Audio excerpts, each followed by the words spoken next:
Yeah, so the topic for tonight is emergency contraception. I have no conflict of interest to declare.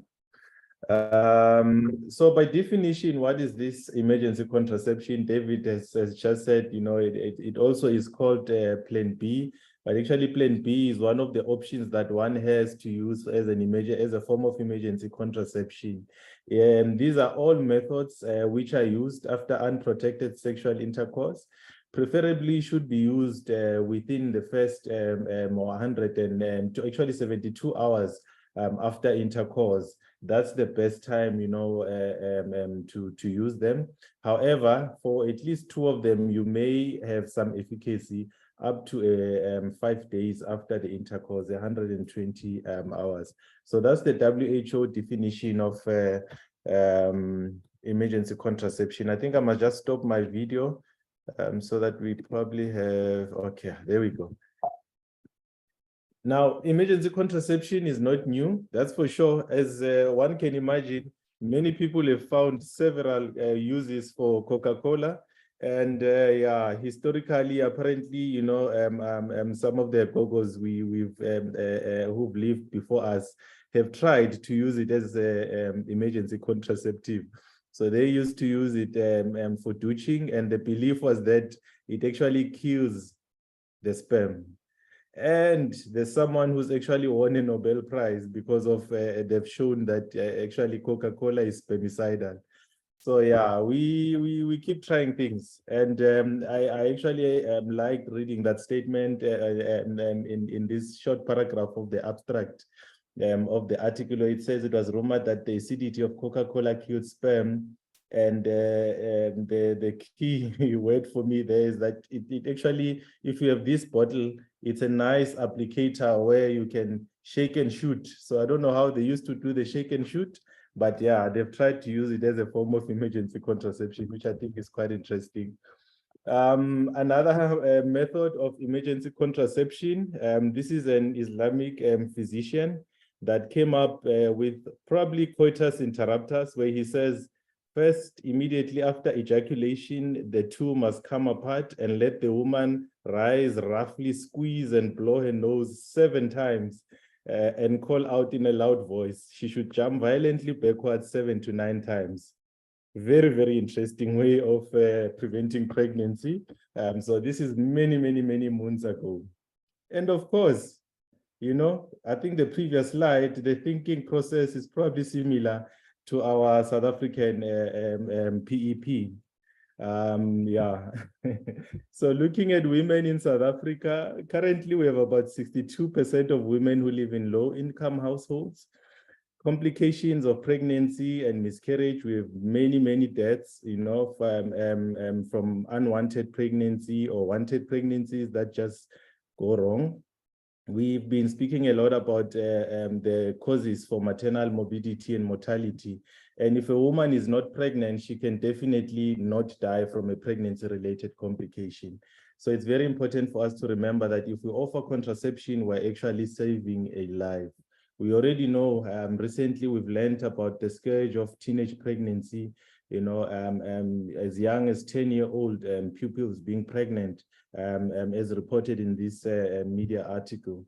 And one thing, probably another thing of note is that women-headed households, about 42% of households in South Africa are headed by women, women who earn less than their male counterparts, women who, you know, are disenfranchised in many ways. So pregnancy should really not be a concern for these women, and it's our duty to offer contraceptive services to them. This is an organization that advocates for the rights and well-being of women, and they believe that girls and women are drivers of sustainable development, and they are powerful agents of change, and we have to show commitment to them. I fully support this statement and and what they aim to achieve.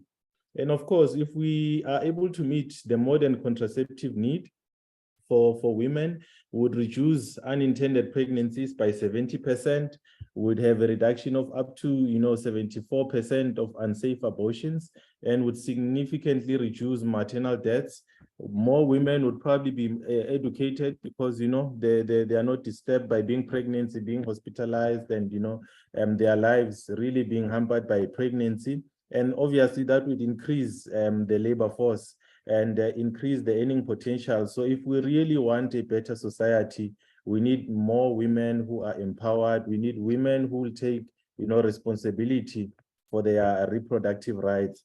So if a woman wants to use a contraceptive method, it's not necessary for them to get consent from their husband, even if they are married. More so if they are not even in a committed relationship. So we have to support this initiative of giving women contraception, particularly emergency contraception.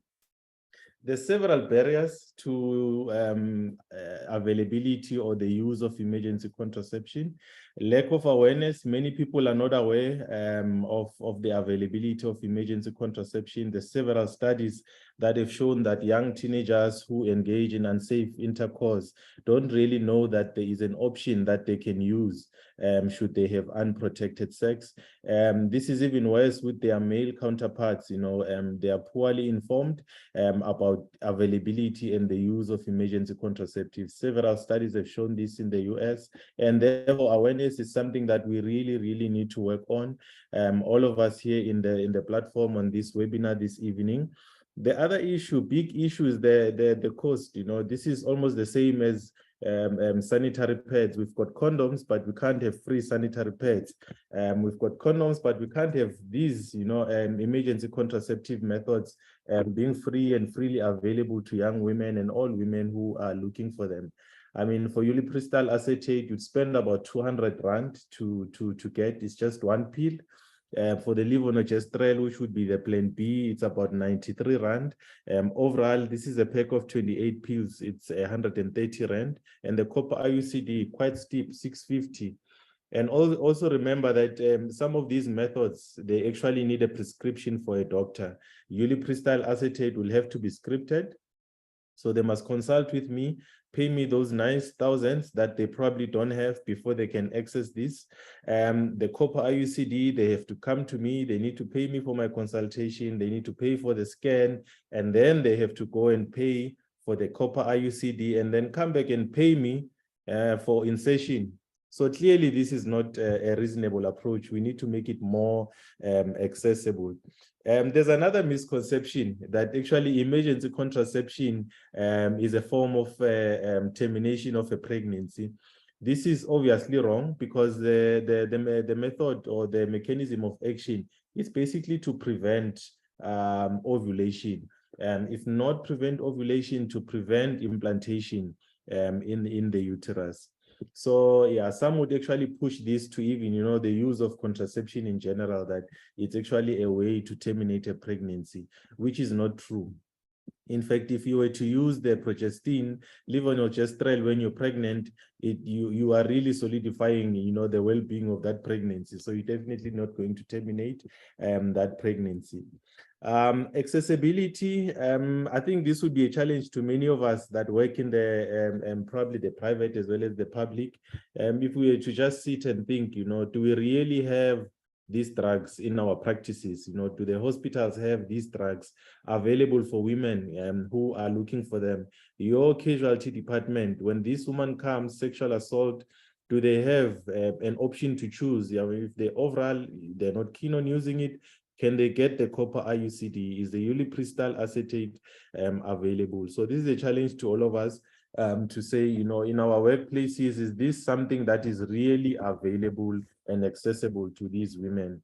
Now, if a gentleman or a partner to a woman, they've had intercourse, and he decides to go and get her the morning after pill or the emergency contraceptive, unfortunately, in many pharmacies in South Africa, they would actually be turned back because they want the woman there, and the woman must fill in a particular form, which many pharmacies perhaps can allude to, before this can be dispensed. Is that a reasonable approach? Very questionable. Now, in terms of the age as well for access to emergency contraception, we know that the law in South Africa says, you know, from 12 years of age. But I mean, a young girl who's pregnant at 10 can actually sign to have a termination of pregnancy, but they cannot access emergency contraception if they are sexually active and they are at 10 years of age. So this is obviously a big challenge, the legislation. As you can see there, this is from the South African Medical Journal. Contraception, they can give consent from 12 years of age, but if she has fallen pregnant and she's 10, she can terminate that pregnancy, and she can consent to doing a cesarean if she's 10 years of age or under these 12 years. So why not make it available if already she's sexually active at 10, which unfortunately is not proper, but we've seen a child, you know, in the previous article in Gauteng, being pregnant and being at school at 10. I mean, if this child had access to emergency contraception, if she knew that it was available, probably she would not be pregnant, and therefore her future would be better, and therefore she probably would, you know, not face the risk of complications of pregnancy and the risk of mortality and morbidity. Now, what options do we have for emergency contraception? It's in the order of efficacy, the copper IUCD. In the past, we used to say the copper T, but you remember now the one that we routinely have, I think in most places, is the Nova T380. The actual copper T, you'd keep it in there for up to 10 years, but the Nova T380, it's actually 5 years. And then the ulipristal acetate. So this is a progesterone receptor modulator. Then levonorgestrel is a progesterone-only pill.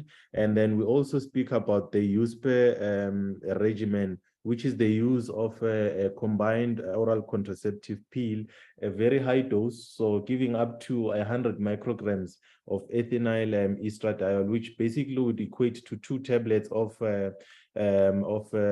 overall, taken 12 hours apart. So these basically are your options, very simple, straightforward. But if you talk about availability, the copper IUCD, many facilities have it. I know in my province here where we are, we do have it available. Ulipristal acetate, I've never come across this one, but one of the private pharmacies I've asked for the price while preparing for this talk. They actually said they can order it if one requires it. The levonorgestrel is the one that is, you know, widely available as an over-the-counter medication. No need for a prescription, but it requires that the woman be there and sign a very special form, which I'm so strongly against, because I mean, if I'm going to drug my partner or terminate my partner's pregnancy without her knowing, I could do that. But I mean, what benefit do we get from limiting male partners from accessing emergency contraception if they want to get it for their partner? I don't get that. The use per regimen, obviously, if you don't have any of the three, then you can use your combined oral contraceptives. The aim is to get that high dose of 100 micrograms. Now, many of the combined oral contraceptive have about 10 to 20 micrograms of ethinyl estradiol, and the USP actually uses 100 of of estrogen, as well as 0.5 of the levonorgestrel. So whatever oral contraceptive you have, if you don't have the overall, you can actually calculate how many pills the woman would have to take if they are going to use the use per regimen. But always remember, the biggest challenge with the use of high dose estrogen would be nausea and vomiting. Usually they would vomit all of these pills out, and therefore you'd have to repeat the dose. So again, the USP is not the best. Historically, I mean, groundbreaking on the form of the founder, Sir Abraham USP, who's still alive in his 80s, but it is not the best. As you can see, there's other better options better than it. Now, in terms of efficacy, the copper IUCD, this would be now the failure rates. Copper IUCD, very effective, and this can be used up to 5 days after unprotected sex. Ulipristal acetate comes second, and this can also be used up to 5 days after unprotected intercourse. Levonorgestrel, yeah, less effective than the above two, and preferably you want to use the levonorgestrel contraceptive pill within 72 hours. The same applies to the combined oral contraceptive. You preferably want to use the bottom two within 72 hours to get the most benefit out of them. And in terms of dosing, it's a state dose for the ulipristal acetate, 30 milligrams. Levonorgestrel is 1.5 milligrams taken as a state dose. This is probably much better than taking it 12 hours apart. If you want to do that, then you can take 0.75 milligram. And the use per regimen, as mentioned, it uses ethinyl estradiol, and it's 100 for the estrogen or the estradiol, and 0.5 for the levonorgestrel. So if you've got any other, you just need to make sure that at the end, this is the dosage you give them. And preferably, if that's the one you're going to give them, then you should give them an antiemetic, metoclopramide, at least in 30 minutes to an hour before they take this medication. Otherwise, they will vomit it out. And then in terms of the mechanisms of action, the ulipristal acetate is actually a progesterone receptor modulator. So it basically delays ovulation by about 3 days. If you take it in the first half of or early on in the menstrual cycle, it actually prevents follicular development. If you take it around mid-cycle, so around your day 14, it will actually delay ovulation by at least 3 days. And if you take it in the luteal phase of the menstrual cycle, it will basically thin the endometrium, preventing implantation. Levonorgestrel works quite similar. It would actually inhibit or prevent ovulation. It will delay ovulation, and the same applies with your the combined hormonal contraceptive or the combined oral contraceptive.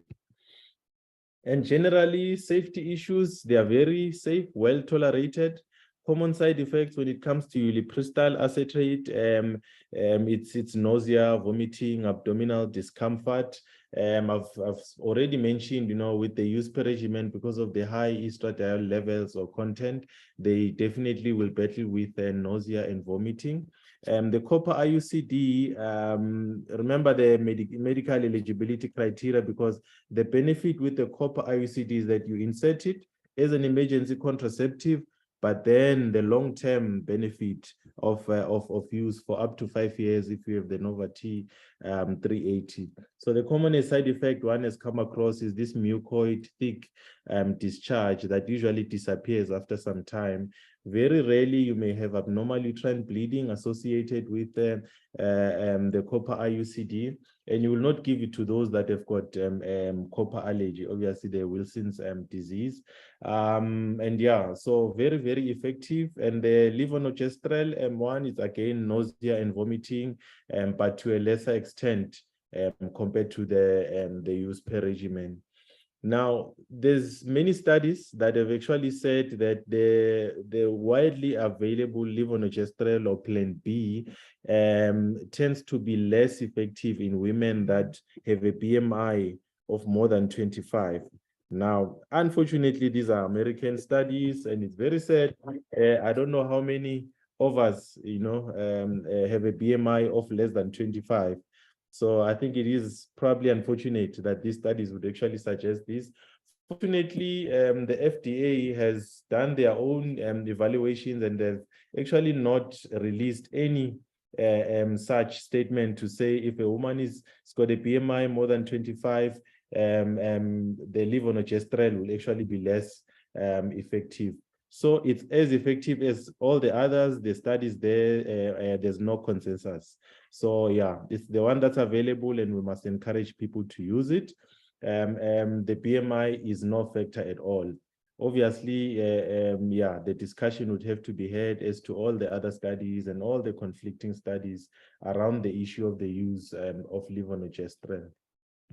Now, when do you then start? One would actually call this the long-term, or, the contraceptive that one wants to use moving forward after the emergency contraceptive. Now, if you use ulipristal acetate, you do not want to use combined oral contraceptives within 5 days, because all of these are metabolized by the cytochrome P450 system. So they actually make each other not to be as effective. So if the patient has taken ulipristal acetate, they will actually start the combined oral contraceptive or combined hormonal contraceptive if they opt for any other method, whether it's the ring, vaginal ring, or it's the patch. Only 5 days after having used ulipristal acetate. Otherwise, either of them will no longer be effective. If you've used the levonorgestrel, then you can actually start anytime with your combined hormonal contraceptive moving forward. And if you've used USPEM, same applies. You can actually start anytime, but remember the side effects. Okay, always remember, when you have a patient that requires emergency contraception, they are at a risk of having STIs because clearly they are having unprotected sex, and unprotected sex exposes them to all the other, sexually transmitted infections as well as HIV. So you want to talk to them about pre-exposure prophylaxis.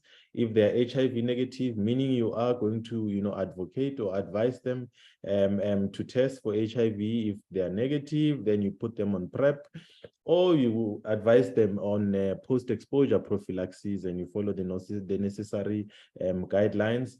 Always remember, not every woman who goes for emergency contraceptive have actually consented to the sex that they may have had. Some of them have actually been, sexually assaulted, and we know that most women would not report sexual assault for several reasons that I may have said earlier, that many women are dependent on men, and therefore, men can do as they please with women. So if she comes for emergency contraception, we always need to assess her mental well-being, and we always need to assess her social well-being before sending her away with the emergency contraceptive. And always remember to screen them for STIs. So in conclusion, emergency contraception is very effective in preventing unwanted pregnancies.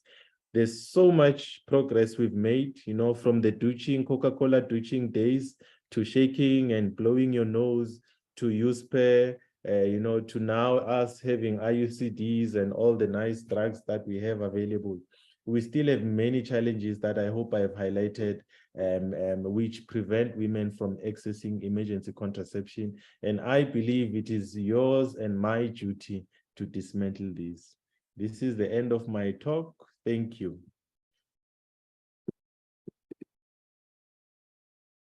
Yes, Billy, thank you very much for a very comprehensive talk on this topic of emergency contraception.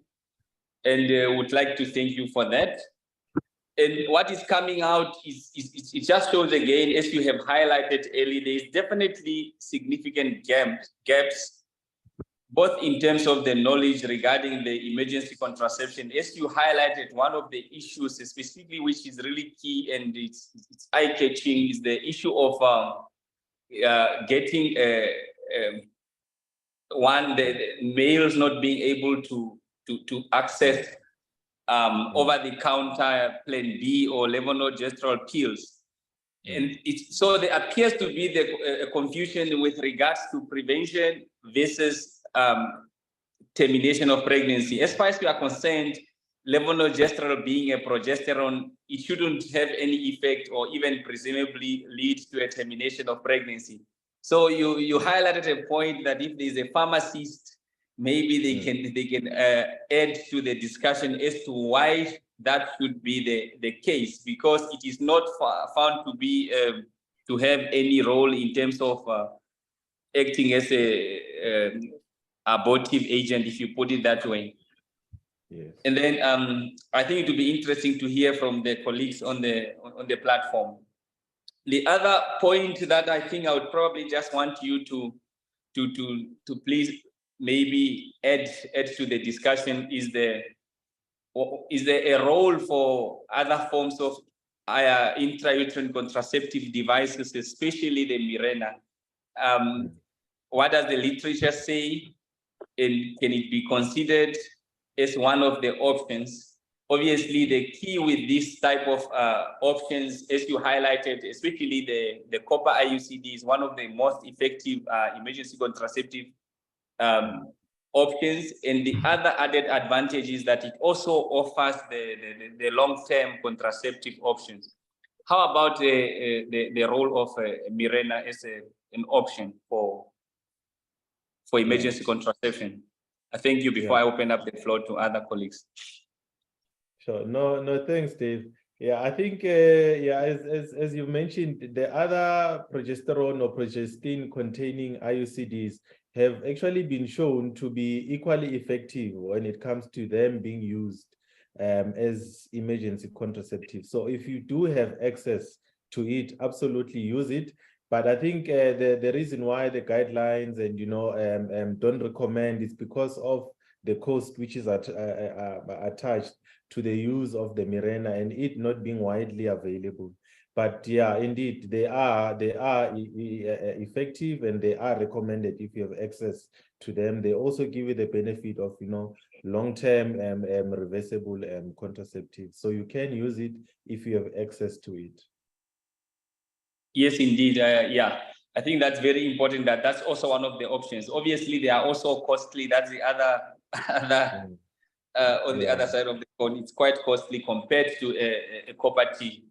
And then I think let's just look at the questions. The questions that were coming up here on the chat platform.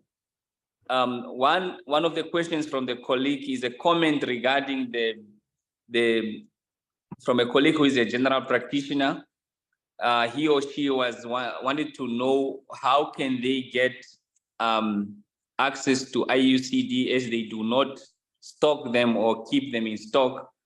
So I think maybe can you comment on this and then just to discuss the role of, especially I tend to have issues with the role of putting in an IUCD without an ultrasound. Can you just comment, just for an example, comment on that? Yeah, I think IUCDs, I mean, if you are able to get a copper IUCD on any woman, you have really done very well for them. Personally, it's my favorite contraceptive method because it's non-hormonal, it just sits there and, it just prevents pregnancy. So the side effect profile is much better and it's better tolerated compared to all the others. I know that over here we do have, it's widely available. If you have a pharmaceutical company that's supplying you with drugs, if not, maybe your pharmacists, local pharmacists, they all stock. It all depends on whether or not people use it. I've noticed that with the pharmacies that is close to my practice, when I came, you would actually have to wait a week or two before you get it. Now it's always available. So if I have a client that wants it, and I've counseled them and they understand the issues around it, they just quickly get it and insert it.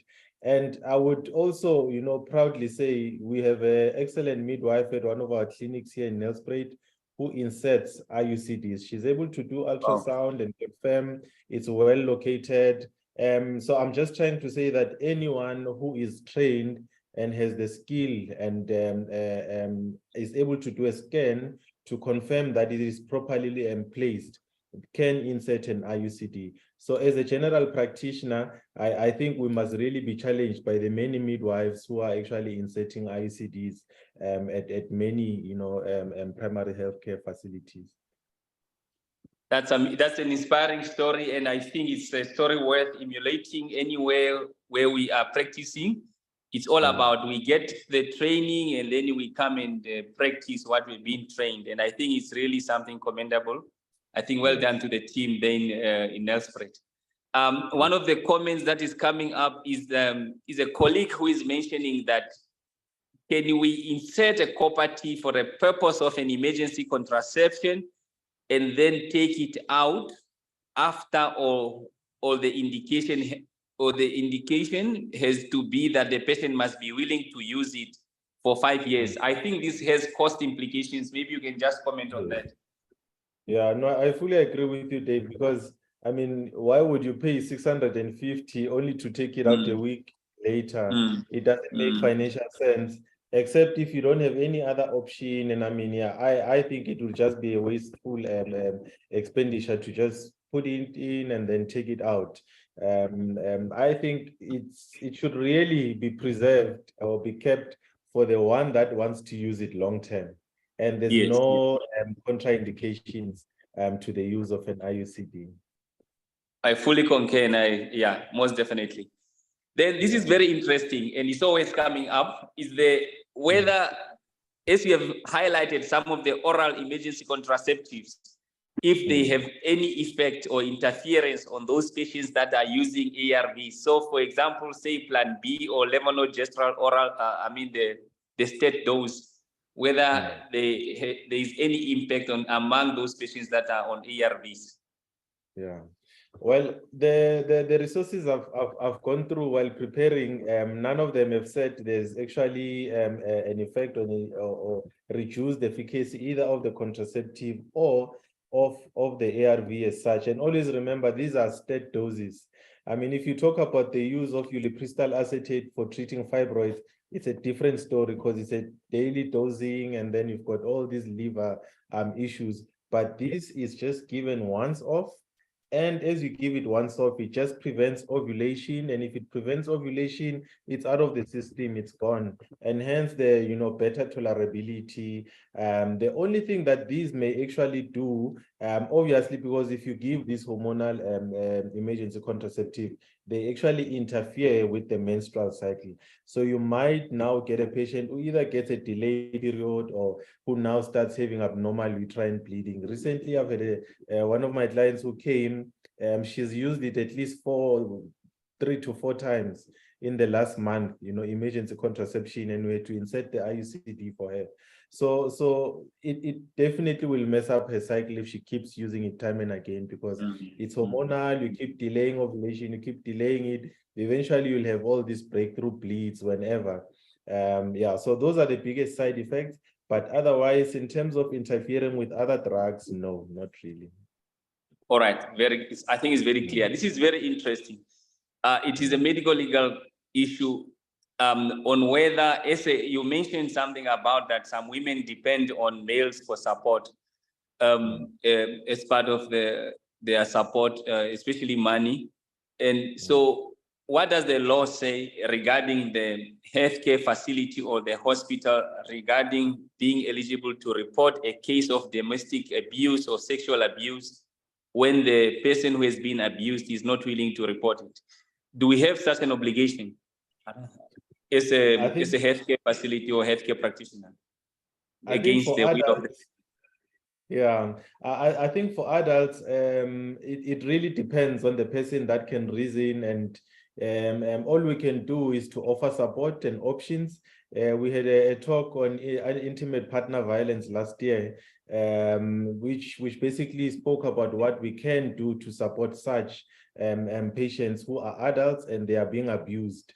You don't want to now get a protection order, or you don't want her to now go and report a case and the next day she has nowhere to stay. But rather, you want to connect her to the right people that can assist her transition from that abusive environment. Because remember, when she stays with this abusive person, she's got kids, she's got all these things going on, and she can't just abruptly, now that we've noticed it's happening, we abruptly cut off everything, because then that can actually put them and the kids at a higher risk than if we do the things stepwise.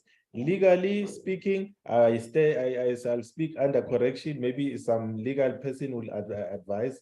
It's only children where we are obliged to report, regardless of whether the caregiver or the parent wants to report or not. If it's a child who's being abused, we have to report it. If we are not reporting it, then we are accomplices to the crime. But for an adult who's being abused, we can only advise, link them up to the legal people, link them up to the social workers, assess that they are safe, make sure that they've got an escape plan, and make sure that they've got a plan moving forward. And of course, as I mentioned earlier, the protection order serves to protect them from being abused. Opening a case is never really the solution, and in most cases are dropped. So yeah, we don't report if it's an adult, but if it's a child, we have to report, because if we don't, then we are actually accomplices, and that's according to the Child Protection Act. All right. One small comment, two actually. So on this particular question, I remember we had is it Dr. Ntloteng who works in this space, and there was a huge discussion about a law in the country which has been revised. So firstly, yes, for children, but it now includes any school-going girl, up to university, where we might be obligated to report. I haven't read it, but I remember that discussion happening here on the platform. And the team is supposed to come back to really update us on the new act and whatever interpretation. So I think there are subpopulations of adults where we might be obliged to report. And then maybe going back to the issue of ARVs and contraceptives, I just want to remind everyone that in South Africa, at least, most patients are now on dolutegravir. And remember, there are no known drug-drug interactions with oral contraceptives. So I think we should be good to go for most of our patients. There might be few on other drugs, and maybe that's what we need to pay attention to. Thanks.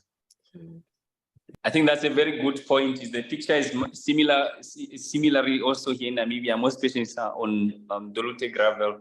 Yeah, I think one of the points I think is from Marjon Jordan. I think maybe if he or she can please unmute and just say something, because the comment that is posted here is that requesting to have a female patient in front of you before issuing the emergency contraception at the pharmacy is not about refusing anyone, but by having the patient filling out the form to ensure the patient's safety and that the patient has not been sexually assaulted as part of the patient counseling. It would be very interesting if we can maybe hear clearly. Perhaps that is maybe from the pharmacist's point of view. I think that's quite interesting. Hi, Marjon, are you able to unmute? Marjon? Yeah, okay. You can continue. I'll let you know if he or she unmutes. Thanks. All right, that's very interesting. Okay, there's one comment. I saw a middle-aged transgender on testosterone for gender transition and has been on the medication for 2 years and had unprotected sexual intercourse with a man. What's the ideal emergency contraception for her? Please, that's very interesting. Please repeat that. So she's, biologically XX. She's in the process of transitioning. Yes, and then she has been on testosterone. Okay. Now, no surgical procedures have been done. It looks like, yes. Yes. So yeah, this is a bit of a complex one because testosterone by itself would actually suppress follicular development. So one probably, you can't say absolutely she would never ovulate and therefore, testosterone it's a form of a contraceptive. Absolutely not. But the follicles would definitely not develop if she's on testosterone. So I would say relatively and obviously, open to that being challenged.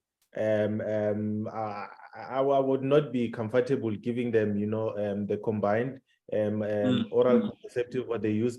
If really I feel pushed to give anything, I would rather give the progestin because it's a once-off.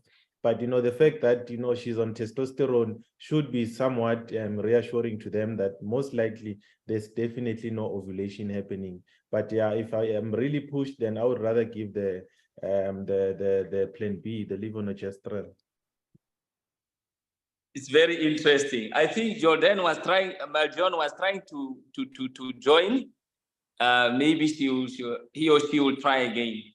I just wanted to add, I think there's to add while Marjon is joining or saying something. I think for me, the take-home message that we learned today is really to break the barrier, especially related to emergency contraception. It's something that we must discuss openly. And it's something that we must be promoting and even educating, because the issue here is that most patients are not aware, as we really highlighted early, that 4 in 10 pregnancies globally are unintended. And we know that of those unintended pregnancies, there's evidence that 60%, meaning that 6 out of 10 of those pregnancies, they go on to end up as terminations of pregnancy. And in some cases, or most cases, also unsafe terminations of pregnancy.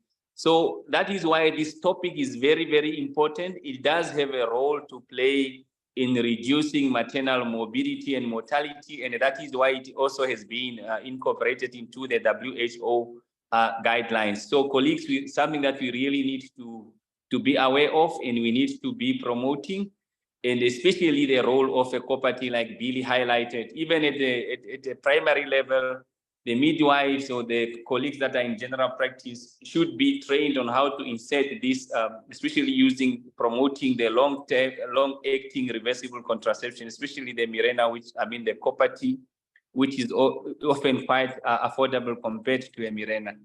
I hope, Lesego, maybe you can add. Otherwise, as a host, I would like to thank Billy for a very comprehensive talk once again. And maybe, Lesego, you can just add as part of the closing up. Before that, I see Marjon Jordan has unmuted, sort of. Marjon, are you able to hear us? Yes, Dr. Evening. Yes. Can you hear me? Yes, we can hear you. Thank you very much for joining us. We are happy to hear from you. Thank you. I would just like to give you some clarity on that form that we request the patient to fill out before we issue emergency contraceptive.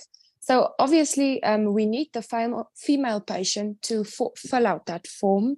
And it's more about questions about the patient's knowledge about contraceptive, when last was the patient's period, to inform, to ensure that you, like doctor mentioned, that you need to use the levonorgestrel within 72 hours as a contraceptive. So by them filling out the questionnaire, they also answer a question about that.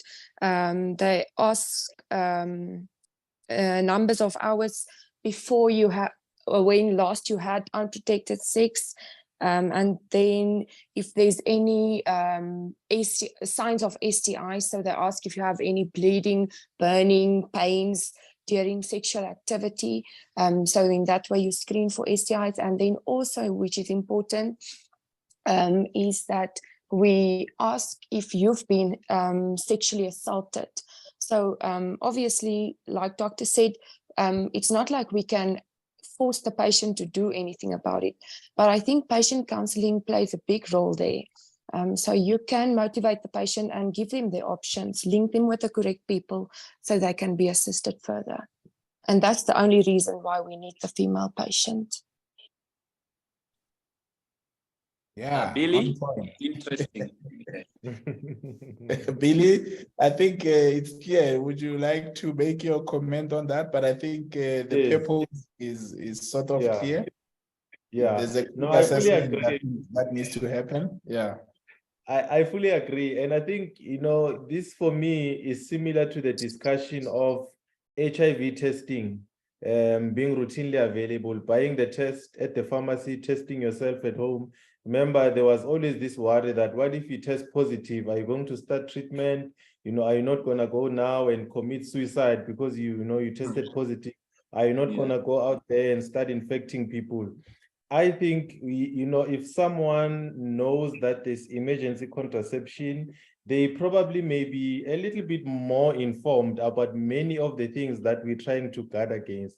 I think as much as we have noble intentions, but our noble intentions should also not be barriers to people, accessing the service, because we don't know the reasons why they are sending the male partner.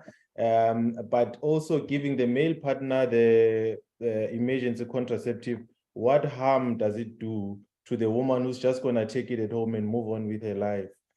So I think it's a balancing act And perhaps we will get to a point where one can just walk into one of the grocery stores and just buy the ulipristal acetate or the levonorgestrel without having to answer any questions. Because if we're honest with ourselves, after unprotected intercourse, and now you need to face someone who is a healthcare worker and tell them, when last did you have unprotected sex? It's probably the most uncomfortable thing ever. Yes. You know, yes, you yes. just want to get this pill, take it, keep quiet, and continue with your life. One of these days, then you'll go and ask for proper, you know, contraceptive. Yeah. Yeah, I hear you. Yes. I've worked with pharmacists and I know they are stewards of medicines. They Yes. go by the book. So I think change the rules if you want to change the way the game is played. Don't change the game. It's true. It's true.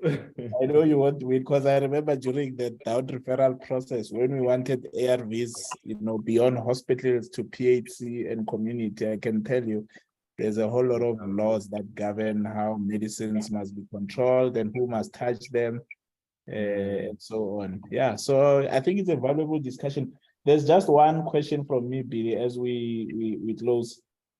Yeah. The age of when can we start giving emergency contraception? I saw it, someone was saying, can I give it to a 10-year-old? Someone was asking, you know, so when exactly is that or what assessment do you need to do to determine who could be safely eligible for emergency contraception, age-wise and development-wise, I guess? Yeah.